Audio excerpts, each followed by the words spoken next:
If you like cows and you like cuteness, I think you're going to love what we make in today's video. I found the cutest cow design on Creative Fabrica.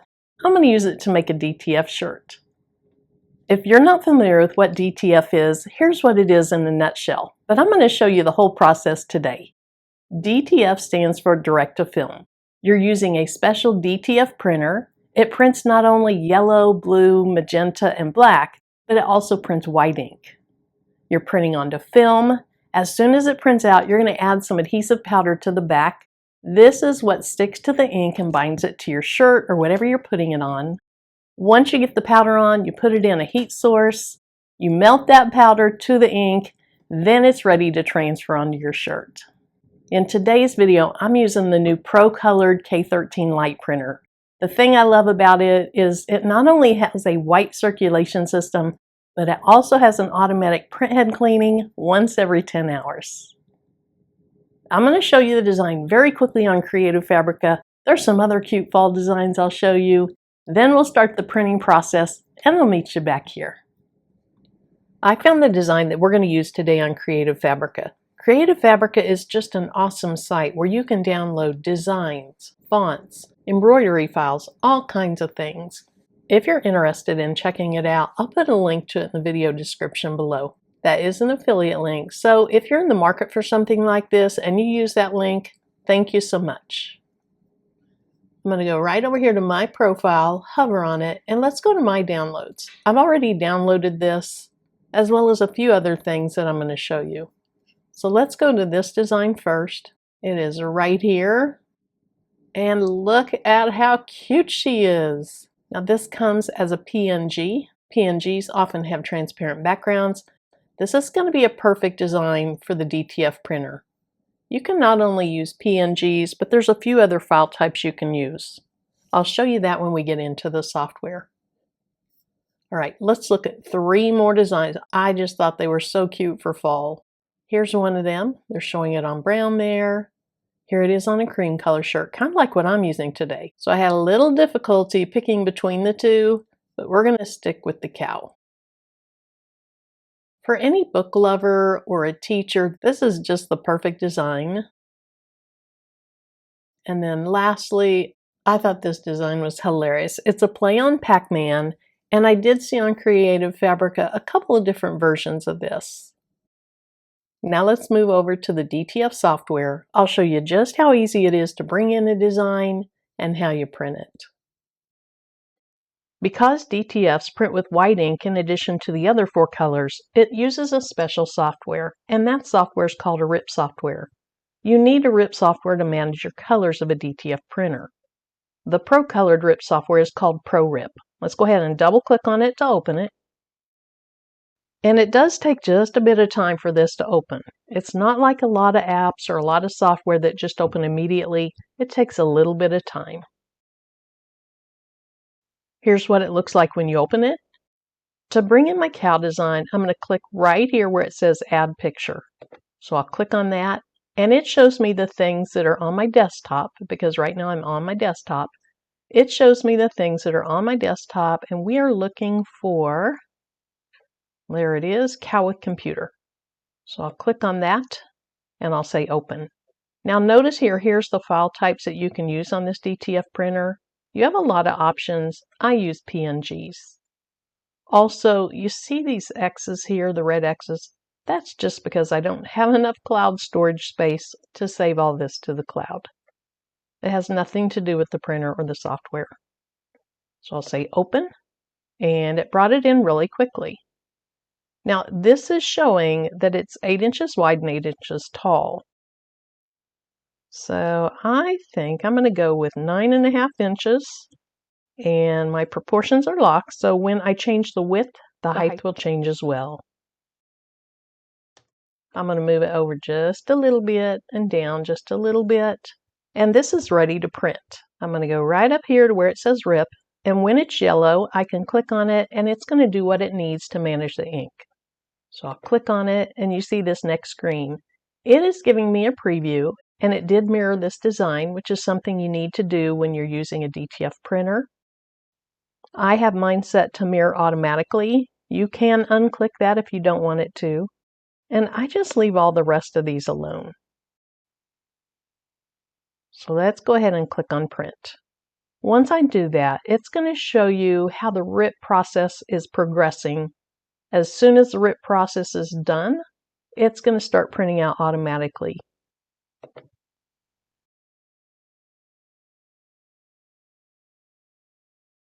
One thing about your basic home DTF printer is that they print much slower than a regular printer.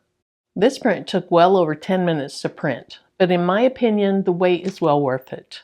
Also, the RIP software currently only works on PC computers and not Macs. Because of this, I had to buy an inexpensive PC computer when I got my first DTF printer.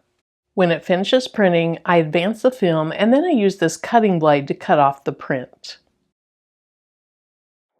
Here's what the design looks like so far. It is so cute. I am loving this design. Now I have some Pro Colored DTF powder. It works fine. There's nothing wrong with this whatsoever. I don't like the packaging.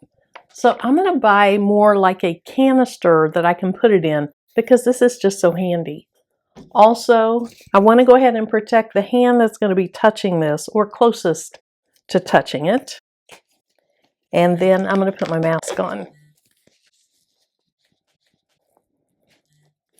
To coat the back of my print, I pour out quite a bit of the DTF powder on one side of the design. Then I tilt my film back and forth several times to make sure that all parts of the ink are coated.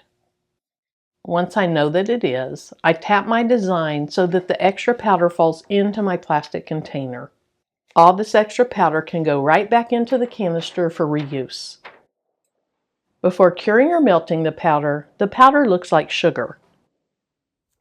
This is the curing oven that you can order with the K13 LITE. It has this large filter in the top of it, and you can place your design inside by either laying them through the top, or you can put them in through this drawer. That's how I do it. I'm going to cure the powder at 135 degrees Celsius for 150 seconds.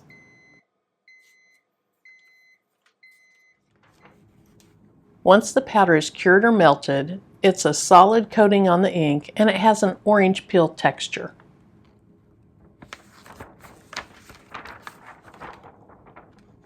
When you're doing DTF or sublimation, HTV, just about anything on a t-shirt, you want to pre-press your shirt to remove moisture, and then you also want to use one of those lint rollers and remove anything that might be on the shirt.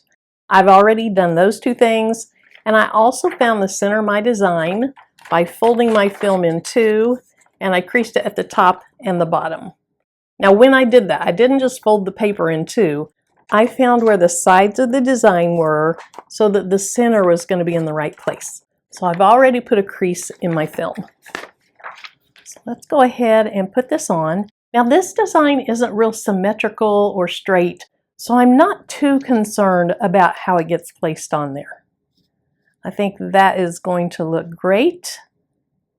Since I am carrying this shirt to the heat press, I'm going to go ahead and put a couple of pieces of heat-resistant tape on it.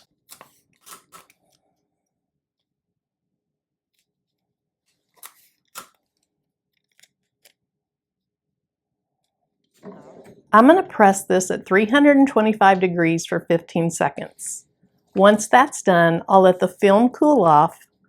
I'll peel the film off, then I'm going to press it a second time with a piece of parchment paper, again at 325 degrees for 15 seconds. That second press really sets your design into your shirt, and it gives it a much better feel and to me a much better look. When I'm pressing shirts, I like to have that collar off the top of the press. I don't like that collar to get a lot of pressure and a lot of heat because sometimes that can make it look just a little bit of a different texture.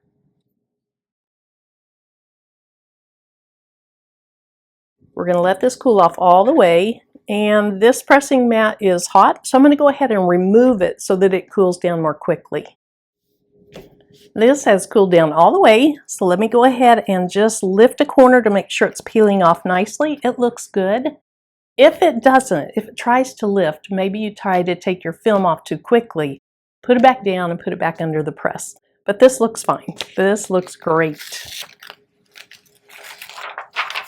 So you can see all the ink came off there.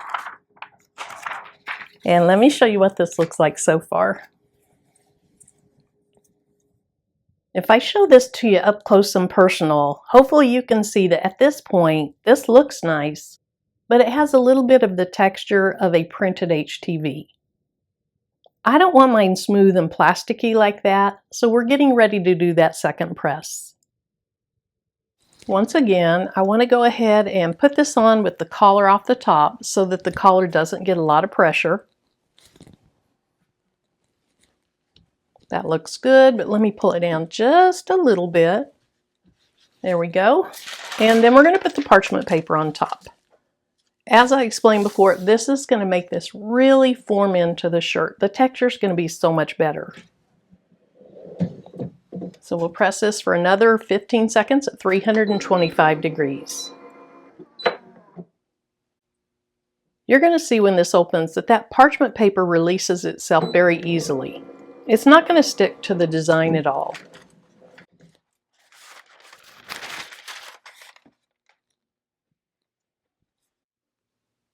After the second press, here's what it looks like, and I really hope that you can see the difference on camera. If you can't, just take my word for it, you want to do that second press. Let me show you how this shirt turned out. I think it's adorable. I just love it, and I love this design on this tan colored shirt. If you're curious about the shirt, this is a Gildan style shirt, heavy cotton, and I got it at Michael's. So thank you so much for joining me today. I hope you have a great rest of your day. If you have any questions, leave them in the comment section below. And if you're interested in looking into a pro colored printer, I have links and information in the video description as well. Thanks again for joining me, and I hope to see you in my next video.